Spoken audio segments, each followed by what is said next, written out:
स्वागत है दोस्तों आप सभी का आपका अपना ही प्यारा YouTube channel MS coaching future पे। यदि आप भी 17 फरवरी के संस्कृत का पेपर देने वाले विद्यार्थी हैं तो आप तैयार हो जाइए इस वीडियो को शुरू से अंत तक देखने के लिए, क्योंकि इस वीडियो में हम संस्कृत का वैसे वस्तुनिष्ठ प्रश्न लेकर आए हैं जो बिल्कुल आपके बोर्ड एग्जाम 2024 में पूछे जाएंगे। यानी 17 फरवरी के होने वाले संस्कृत के पेपर में हूबहू यही प्रश्न आने की गारंटी है। ठीक है, तो इस वीडियो को शुरू से अंत तक जरूर देखिएगा। जैसे कि आप लोगों को पता है कि 1 से 100 वस्तुनिष्ठ प्रश्न आप लोगों को पूछा जाता है, तो जिसमें से किन्हीं 50 वस्तुनिष्ठ प्रश्नों को आपको उत्तर सही सही ओएमआर शीट में देना होता है। जो यहाँ निर्देश आप देख सकते हैं कि सेक्शन ए में बताया गया कि 1 से 100 वस्तुनिष्ठ प्रश्नों में 50 प्रश्नों का उत्तर ओएमआर शीट में देना है। तो यह क्लास आप लोगों की बहुत महत्वपूर्ण है, क्योंकि अब आपको वही पढ़ने की आवश्यकता है जो बिल्कुल आपके बोर्ड एग्जाम में पूछा जाए। तो बिल्कुल कम समय के बेहतर तैयारी के लिए आप इस यूट्यूब चैनल को सब्सक्राइब कर लीजिएगा। तो चलिए हम देर नहीं करते हुए वीडियो शुरू करते हैं और देखते हैं कि आज के वीडियो का पहला प्रश्न क्या है।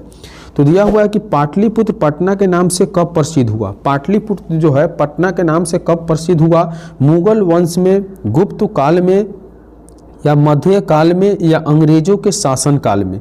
तो याद करके रख लेना है कि 1 नंबर प्रश्न का सही उत्तर है ऑप्शन सी अर्थात मध्य काल में। पाटलिपुत्र का नाम पटना जो है मध्य काल से प्रसिद्ध हो गया। ठीक है, इस वीडियो में आप लोगों को बिल्कुल एक एक इंपॉर्टेंट प्रश्न बताया जाएगा। तो यदि आप इस प्रश्न के उत्तर सब जानते हैं तो बिल्कुल आप लोग एक एक प्रश्न का उत्तर कमेंट में करके जरूर बताइएगा। तो दूसरी नंबर प्रश्न देखेंगे। दिया हुआ है कि किसने कहा पाटलिपुत्र की नगर शोभा देखने में प्रिय था। किसने कहा कि पाटलिपुत्र की नगर शोभा देखने में प्रिय था? इसका ऑप्शन है मेगास्थनीज, फरहान और बुध और अशोक। तो इस प्रश्न का सही उत्तर ऑप्शन ए अर्थात हो जाएगा मेगास्थनीज के द्वारा कहा गया था। ऑप्शन ए बिल्कुल क्या है इसके प्रश्न का सही उत्तर है। ठीक है, अगले प्रश्न की ओर बढ़ेंगे। अगले प्रश्न 3 नंबर प्रश्न दिया हुआ है। पटना का पुराना नाम क्या है? पटना का पुराना नाम क्या है? पुष्पपुर, पटना साहिब, पटना या पर्वतपुर। ठीक है, तो इस प्रश्न का सही उत्तर जो है ऑप्शन ए, ये ऑप्शन ए अर्थात पुष्पपुर जो है बिल्कुल इस प्रश्न का करेक्ट आंसर है।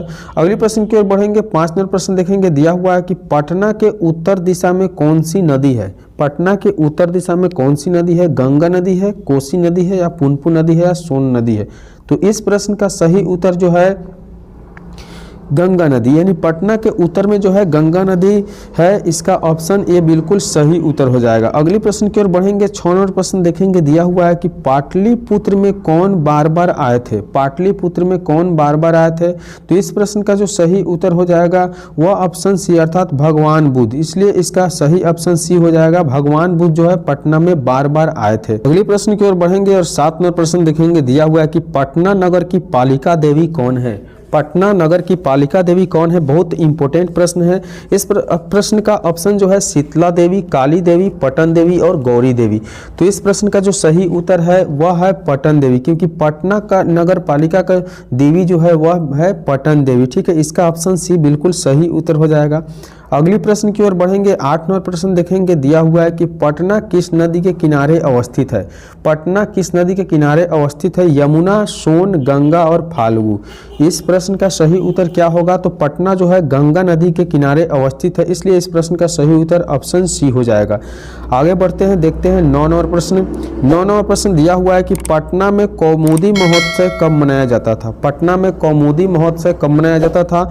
इस प्रश्न का सही उत्तर क्या हो जाएगा? गुप्त वंश काल में, या मुगल वंश काल में, या अशोक के समय में, या अंग्रेजों के समय में? इस प्रश्न का जो सही उत्तर है वो हो जाएगा गुप्त वंश काल में। गुप्त वंश काल यानी ऑप्शन ए बिल्कुल सही उत्तर है। अगली प्रश्न देखेंगे। दिया हुआ है कि मेगास्थनीज पटना किसके समय में आया था? मेगास्थनीज जो है पटना किसके समय में आया था? इस प्रश्न का सही उत्तर क्या होना चाहिए? अशोक के समय में, या मुगल वंश के समय में, या चंद्रगुप्त मौर्य के समय में, या अंग्रेजों के समय में? तो 10 नंबर प्रश्न का जो सही उत्तर है वह चंद्रगुप्त मौर्य के समय में, यानी ऑप्शन सी बिल्कुल करेक्ट आंसर है। अगले प्रश्न की ओर बढ़ेंगे। 11 नंबर प्रश्न देखेंगे। 11 नंबर प्रश्न दिया हुआ है कि पाटल पुष्पों की पुतलिका क्या है? पाटल पुष्पों की पुतलिका रचना के आधार पर पटना का कौन सा नाम है? पाटल पुष्पों की पुतलिका रचना के आधार पर पटना का कौन सा नाम है? तो 11 नंबर प्रश्न का जो सही उत्तर है वह पाटलिपुत्र क्या है? पाटलिपुत्र नाम है। इस प्रश्न को याद करके रखिएगा कि क्योंकि एक एक प्रश्न इस वीडियो के माध्यम से इंपॉर्टेंट बताया जा रहा है। 12 नंबर प्रश्न देखेंगे। दिया हुआ है कि बिहार की राजधानी कहाँ है? बहुत सिंपल सवाल है। बिहार की जो राजधानी है वह पटना है। ऑप्शन ए बिल्कुल इसका सही उत्तर है। अगले प्रश्न की ओर बढ़ेंगे और देखेंगे 13 नंबर प्रश्न दिया हुआ है। कौमुदी महोत्सव किस अवसर पर दिखाई पड़ती है? कौमुदी महोत्सव जो है किस अवसर पे दिखाई पड़ती है? तो इस प्रश्न का सही उत्तर जो है आपको दुर्गा पूजा, किस अवसर पे? दुर्गा पूजा पे कौमुदी महोत्सव जो है आपको दिखाई पड़ती है।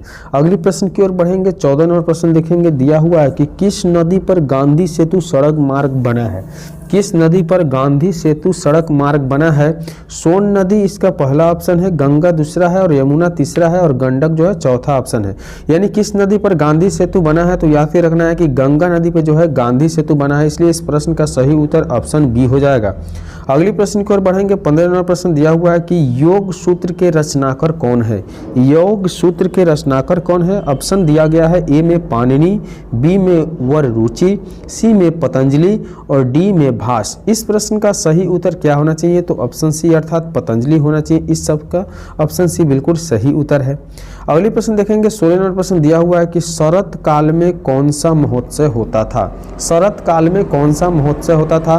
तो 16 नंबर प्रश्न का सही उत्तर क्या होना चाहिए? तो ऑप्शन डी अर्थात कौमुदी। क्या है? ऑप्शन डी कौमुदी बिल्कुल सही उत्तर है।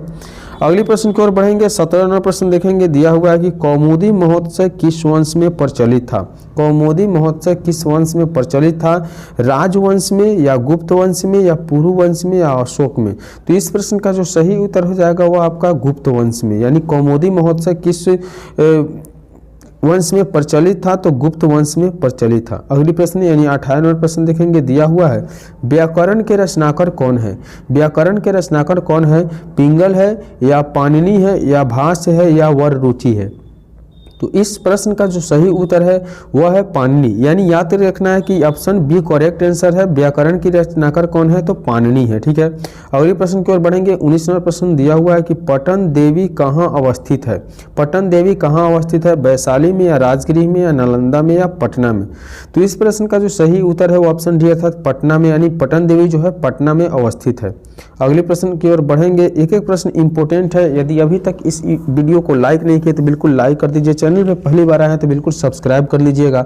20 नंबर प्रश्न दिया हुआ है कि एशिया महादेश का लंबा पुल कहाँ है? एशिया महादेश का लंबा पुल कहाँ है? नालंदा में है या दरभंगा में है या पटना में है या सीवान में है? तो इस प्रश्न का सही उत्तर है जो है पटना है। यानी एशिया महादेश का लंबा पुल जो है आपको पटना में अवस्थित है। कहाँ अवस्थित है? पटना में अवस्थित है। अगले प्रश्न की ओर बढ़ेंगे। 21 नंबर प्रश्न देखेंगे। दिया हुआ है गोल घर कहाँ है? गोल घर कहाँ है? गोल घर हाजीपुर में है या नालंदा में है या पटना में है या वैशाली में है? तो इस प्रश्न का जो सही उत्तर है पटना। यानी ऑप्शन सी बिल्कुल सही उत्तर है क्योंकि गोल घर जो है आपको पटना में अवस्थित है। अगले प्रश्न की ओर बढ़ेंगे। 22 नंबर प्रश्न देखेंगे। दिया हुआ है कि गुरु गोविंद सिंह का जन्म कहाँ हुआ था?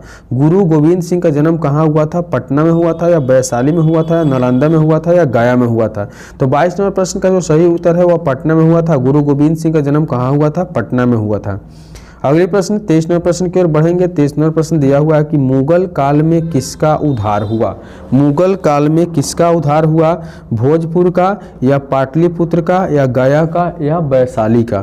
तो इस प्रश्न का जो सही उत्तर है वह है ऑप्शन बी अर्थात पाटलिपुत्र। मुगल काल में जो है पाटलिपुत्र का उद्धार हुआ। अगली प्रश्न की ओर बढ़ेंगे। 24 नंबर प्रश्न। एक एक प्रश्न इंपॉर्टेंट है इसलिए इस वीडियो को शुरू से अंत तक जरूर देखिएगा।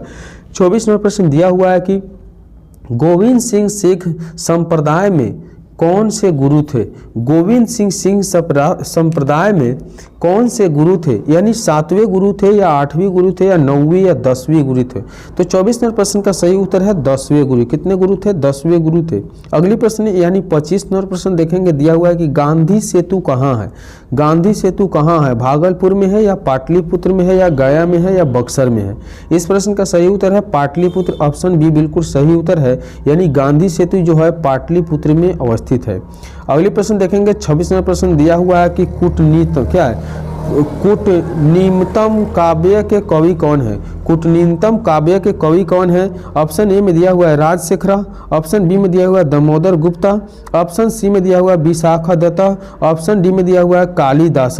यानी 26 नंबर प्रश्न का जो सही उत्तर है वह ऑप्शन बी अर्थात दामोदर गुप्ता। क्या दामोदर गुप्ता जो है कूटनीतम काव्य के कवि थे। अगले प्रश्न की ओर बढ़ेंगे। 27वें प्रश्न देखेंगे। दिया हुआ है कि यूनान का राजदूत कौन था? यूनान का राजदूत कौन था? फाहियान था या ह्यूएन सांग था या मेखा अस्तनिस था या स्तिंग्स था? तो इस प्रश्न का जो सही उत्तर है वह ऑप्शन सी अर्थात मेगास्थनीज, यानी यूनान का जो राजदूत था वो मेगास्थनीज था। अगले प्रश्न की ओर बढ़ेंगे। 28वां प्रश्न देखेंगे, दिया हुआ है कि राजशेखर की रचना कौन सी है।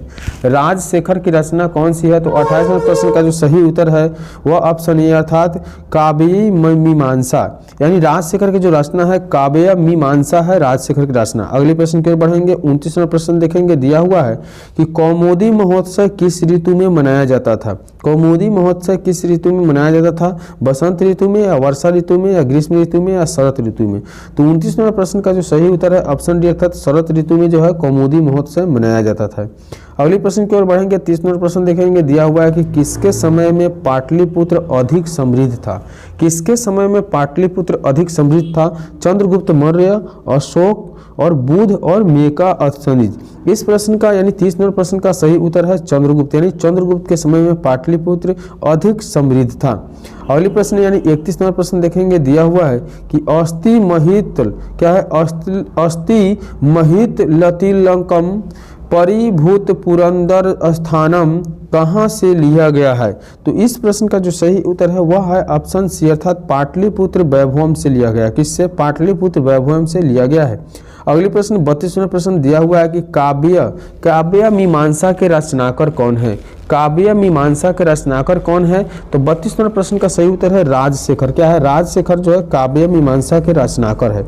अगले प्रश्न देखेंगे। 33वां प्रश्न दिया हुआ है कि प्राचीन काल में शिक्षा का केंद्र कहाँ था। प्राचीन काल में शिक्षा का केंद्र कहाँ था, तो इस प्रश्न का सही उत्तर हो जाएगा पाटलिपुत्र, यानी ऑप्शन डी। ऑप्शन डी जो है बिल्कुल सही उत्तर है पाटलिपुत्र, यानी प्राचीन काल में शिक्षा का केंद्र जो था वो पाटलिपुत्र था। अगले प्रश्न देखेंगे। 34वां प्रश्न दिया हुआ है, किस काल का शासन उत्सर्ग काल माना जाता है। किस काल का शासन उत्कर्ष काल माना जाता है, यानी अशोक या मध्यकाल या गुप्त काल या वर्तमान काल को। तो 34वां प्रश्न का सही उत्तर है गुप्त काल, यानी गुप्त काल को जो है उत्कर्ष काल माना जाता है। अगले प्रश्न यानी 35वां प्रश्न देखेंगे। दिया हुआ है कि दामोदर गुप्त ने किस काव्य की रचना की है। दामोदर गुप्त ने किस काव्य की रचना की है, तो 35वां प्रश्न का सही उत्तर है ऑप्शन बी अर्थात कूटनीम तरणिका। क्या है, कूटनीम तरणिका जो है काव्य की रचना किया है। 36वें प्रश्न की ओर बढ़ेंगे। देखेंगे 36वां प्रश्न दिया हुआ है कि विद्वानों ने पृथ्वी का तिलक किसे कहा है। विद्वानों ने पृथ्वी का तिलक किसे कहा है, तो याद रखना है कि पाटलिपुत्र को जो है पृथ्वी का तिलक कहा गया है। अगले प्रश्न की ओर बढ़ेंगे। 37वां प्रश्न देखेंगे। दिया हुआ है कि इंद्रलोक किस नगर को कहा गया है। इंद्रलोक किस नगर को कहा गया है, तो याद रखना है कि पाटलिपुत्र को जो है इंद्रलोक कहा गया है। अगली प्रश्न यानी 38वां प्रश्न दिया हुआ है कि स्वर्ग से भी सुंदर कौन सा स्थान है। स्वर्ग से भी सुंदर कौन सा स्थान है, याद करके रखना है कि इस प्रश्न का सही उत्तर है पाटलिपुत्र, यानी पाटलिपुत्र जो है स्वर्ग से सुंदर स्थान है। अगले प्रश्न की ओर बढ़ेंगे। 39वां प्रश्न देखेंगे। दिया हुआ है कि गौतम बुद्ध के समय पटना का क्या नाम था। गौतम बुद्ध के समय पटना का क्या नाम था, पाटलिपुत्र या पटना या पाटलीग्राम या पुष्पपुर। तो इस प्रश्न का यानी 39वें प्रश्न का सही उत्तर है पाटलीग्राम, यानी गौतम बुद्ध के समय जो है पटना का नाम पाटलीग्राम रखा गया था।